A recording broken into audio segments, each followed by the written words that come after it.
Reka nsubire kubahereza mwiriwe canke mwaramutse bivanye naho buri umwe wese aherereye banywanyi bacu mubana natwe makuru n'ibiganiro vya misi yose tubandanya gushikiriza kuri nombonesha kuri yacu no yanyu muhuza TV aho muherereye hose abaherereye nga mu gihugu c'u Burundi mu bumanuko mu buseruko mu buraruko mu burengero hanze imbezi igihugu c'u Burundi nko mu karere ka Afrika y'ibiyaga binini ku mugabane wa Afrika mu makungu ya kure nko ku mugabane wa Buraya Aziya Amerika Australia ndetse n'ahandi. Murano makuru tugiye kugaruka kuri vyinshi vyatangajwe n'umumenyesha makuru rurangiranwa zwi cyane nga mu gihugu cy'u Burundi arongoye radio RPA ijwi ry'abanyagihugu Bob Rugurika. Bob Rugurika akabazwe nk'umwe mu bamenyesha makuru bakunze gushira habona amabanga menshi y'ubutegetsi yaba amanyanga yarakorwa nabo mu nzego nkuru z'igihugu ndetse n'ibindi biba vyaranyegejwe abanyagihugu gusa biba vyarakozwe n'abategetsi bo hejuru. Uyu Bob Rugurika tugiye kugaruka kandi ku vyo yatangaje yaramenye amabanga menshi atandukanye aho yagiye anaronderwa n'igihugu agatumwa ka bamwe mu bakozi bipereza kugira ngo yicwe ariko bikanka akarusimba. Hakaba hari naho yigezwe kuvugwa ko mu rubanza rwahoze ari umushikiranganje wa mbere Alengiyome Bunyoni ngoko Alengiyome Bunyoni yoba yaramuhaye amahera mu mwaka w'2017 kugira ngo Bob Rugurika agire ivyo atangaza ivyo uyu mumenyesha makuru yamiriye yivuye kure. Kuri uyu munsi rero Bob Rugurika ashiza habona ayandi makuru arabana n'ivyakozwe n'ubutegetsi bwa CNDD-FDD. Ni mu gihe kandi hashize imyaka 11 isoko nkuru ya Bujumbura ituriwe ikaba raturiwe mu mwaka w'2013. Iyi akaba ari isoko yari ifite akamaro kanini cyane igihugu n'abene igihugu gushika naho imyaka 11 irangiye ivyo kubaka biri mu majambo gusa ariko nta bikorwa bigaragara. Iyi kandi ikaba ari soko yari benshi bavuga ko yari fashe kimwe cya 10 cy'ubutunzi bwose bw'igihugu c'u Burundi. Akaba ari soko yahombeje imiryango myinshi kuko benshi bibutse igenekerezo iyi soko yatuririwe ko benshi amosozi aratemba kubera ibihombo bagiye baragira ndetse benshi bakaba baranasubiye mu ntara ruguru bakava mu gisagara ca Bujumbura kubera uruhombo bahuriye narwo mwiturirwa ry'iyi soko. Bob Rugurika rero akabashize ahabona makuru arabana n'ivyo abategetsi bakora mu rwisho cyane kuri iri soko.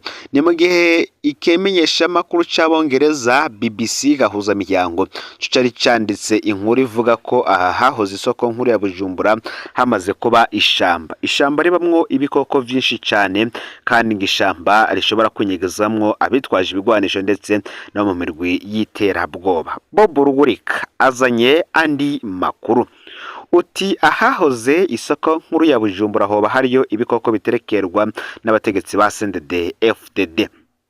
Nkuko bizwi Bob Rugurika Bob Rugurika na Pacifique Ninahazwe ni bamwe mu baba bafise amakuru menshi cyane arabana n'abategetsi ayo bahabwa nabo mu bakozi biperereza ayo bahabwa nabo mu biro vy'umukuru w'igihugu ndetse no mu mugambwe CNDD-FDD. Barafise benshi babahereza amakuru gusa abo babahereza amakuru bo ntibazwi.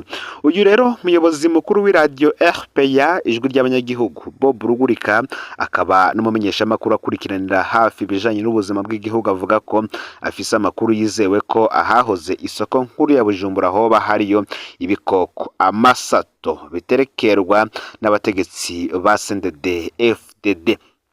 Bamwe bati ivyo bimeze gute?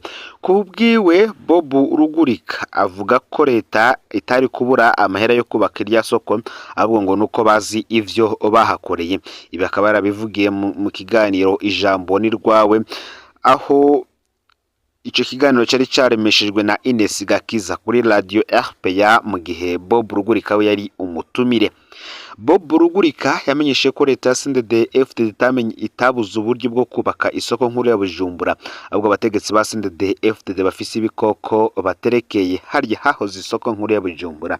Mu kubivuga yagize ati uko umwaka utashe ntihabura umushikiranganje canke politicier avuga ngo ahahoze isoko nkuru ya Bujumbura tugiye kubaka isoko nini ya kijambere ngo y'amagorofa 12 ifise ububiko parking, ngo nibaza ko ntari umusazi mu vyibuka nukubena jewe mfise amakuru y'igituma batoye irya soko kandi nkagira amakuru y'ibintu biri muri kirya kibanza. Amasato ibikoko bitagira ubwoko biri harya hahoze isoko nkuru ya Bujumbura.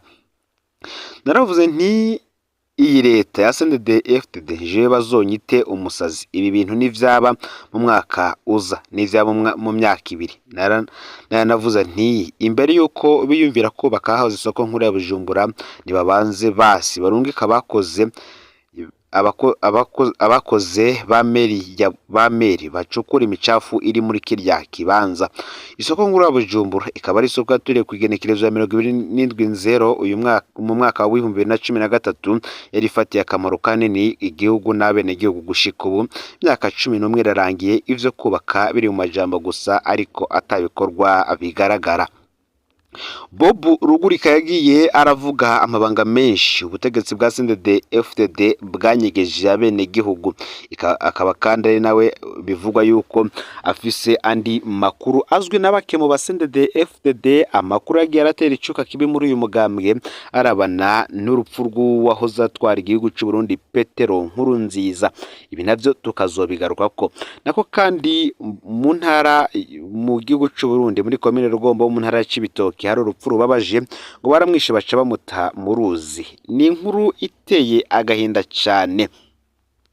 Ni umunyagihugu Nshimirimana Le benshi bahamagara Rino yatowe ikiziga ejo hahise mu ruzi Nyabagana ruri muri zone Cibitoke, none ngo yoba yaragandaguwe gutereka tubirabe ko tubanze tubamenyeshe ko uwo munyagihugu Nshimirimana Le w'imyaka 31 yarasanzwe avuga ku mutumba Bugume commune Rugazi zo muri Bubanza province, ariko kumvo z'akazi yaba ku mugwa mukuru wa zone Cibitoke commune Rugombo aho yari yubatse n'umukenyezi wiwe n'umwana umwe.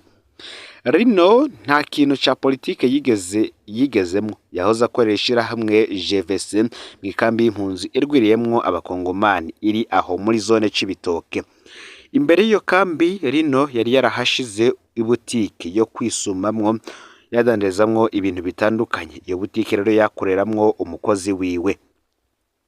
Naho rero muri iyo butike hakorera umukozi wiwe mu mpera z'indwi iheze muri weekend Rino niwe yahora ahirirwa umukozi akaruhuka. Hirya y'ejo rero Rino niwe yari yiriwe aradandaza muri ya butike yiwe. Umukozi yari yamuruhuriye ubona ko hari no ku munsi mukuru wa Pasika. Ivyo bikaba zarabaye ku Imana. Uwo munsi nyene w'Imana umushinga ntahe Rino ntiyatashe muhira. Umuryango yo bararindira kashika barabura. Kuri telefone ziwe ntibigeze bamutora, zari zijimije. Bukeye ku munsi wa mbere abiwe baragiye kuraba kuri ya butike basanga harugaye neza. Baragerageje kugura baraba indani barabura wa mushinga ntahe Rino, niho baca batangura kurondera hose. Bariko barondera baciye basanga ikiziga ciyo kiryamitse mu mwonga w'uruzi Nyabagana. Ikiziga ciyo cari kibiguma mu mutwe no mu gahanga, biboneka ko bamukubise ikintu mu mutwe.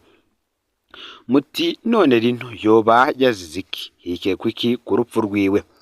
Nkuko twababwiye Rino yahoze akorera ishirahamwe VYose mu ikambi y'impunzi iri mu Cibitoke.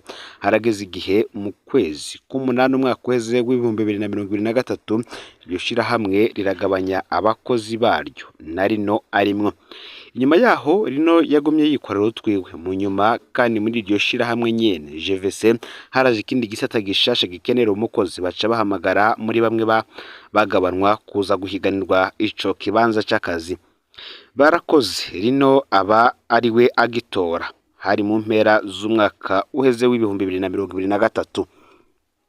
Mu guhiganirwa ako kazi Rino yari kumwe na mugenzi we Cishahayo Sylvain we avuka aho nyene mu Cibitoke. Rino amaze kuba wa mbere muri ico kibazo c'akazi ntivyaguye neza ngo wa mugenzi we Sylvain yari yabaye wa kabiri. Yaciye atangura guca mu bategetsi ba VYose ababwira ko Rino atavukaho mu Cibitoke. Amakuru twatohoje muri JVC ngo nuko babwiye Sylvain ko ikibazo cakozwe kitaraba ivy'intara. Ayandi makuru yemeza ko Sylvain yaciye atangura guhigira mugenzi we Rino amubwira ko atazomukorana ako kazi kuko ikibanza arimwo carondera uwuvuka mu Cibitoke. Rino akaba avuka ibubanza. Rino yaratanguye ako kazi mu kwezi kwa mbere uyu mwaka w'2024.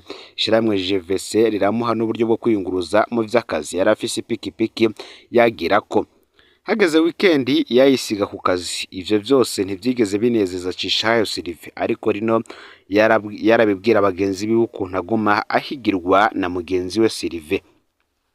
Ku munsi w'Imana rero kuri Pasika igenekerezo ya 31 Ntwarante uyu mwaka w'2024 harabaye ikintu kidasanzwe muri ya butike ya Rino. Nyuma y'umutaga Sylvain yaraje kuri ya butike ya Rino ibitari bimenyerewe aca arateramira hafi yaho. Nyuma y'akanya gato umuzamu acungera iyo kambi yaciye atangura kwirukana abantu n'impunzi. Umuzamu yabwira impunzi ko zokwinjira mu ikambi n'ingoga kuko amasaha yo kwinjira ageze. Umuzamu yavuze ifirimba agira ati nta muntu nkeneye kubona hanze, abantu mwese ni muhave hageze. Ibi vyaratangaje izo mpunzi n'abandi banyagihugu kuko umuzamu yavugije ifirimbi kare cyane. Nkuko bisanzwe biri iyo umuzamu avugije ifirimbi impunzi zose zica zinjira. Vyumvikana ko abanyagihugu bafise utwo barangurira hafi kandi baca bitegura kugara kugira abatahe. Aha rero na Rino hari hageze kaca yugara butike yiwe kuko abamugurira benshi bava muri iyo kambi. Amakuru twakuye mu banyagihugu aremeza ko kandi kuri uwo mugoroba wo kuri Pasika kwigenekerezo ya 31 Ntwarante uyu mwaka w'2024 nyene babonye Rino yugara ya butike yiwe arataha nkuko vyahora. Abagandaguye Rino ngo babaramufatiye mu nzira baca bamukubita ikintu mu mutwe aca agirwa ko aracikana, baca bamuta muri urwo ruzi Nyabagana. Menya neza muri no nkuru dukoze nta twemeje ko Rino yagandaguwe na mugenzi we Sylvain, na Sylvain niyavyumviriza ntaze kuvuga ngo twamwagirije ivyo kwica, kubona ivyo twamuvuze ko ntitwamwagirije. Ico bikoze twashatse kwerekana amakenga y'abanyagihugu kuko Sylvain yagumye ahigera Rino kenshi. Ivyo tuvuze ntivyagiriza Cishayo Sylvain, kumbure hakozwe amatohoza yimbitse navyo vyofasha kumenya abagandaguye umushinga ntayo Nshimira Imana Rino bakamuta muri urwo ruzi. Imana yakire umuhishi Nshimira Imana Rino. Kuri nk'umuhuza TV natwe turahojeje umuryango be n'abagenzi biwe. Aya rero niyo makuru yaragezwe ko muri kano kanya. Ufyonde subscribe canke sabone niba utari wafyonda ko kugira ngo tuzocikanwa nayo dushikiriza, usangiza no makuru bagenzi bawe kandi aho baherereye hose kugira ngo nabo batoja bacikanwa nayo biriko biravugwa bigezwe ko ngaha mu gihugu cy'u Burundi, hanze y'imbezi y'igihugu cy'u Burundi ndetse no makungu yakure yoba ya politike gateka kazi na muntu n'ibindi byose biriko biravugwa bigezwe ko n'umuhuza TV. Imana ibahezagire. Andi makuru yacu nakagaruka.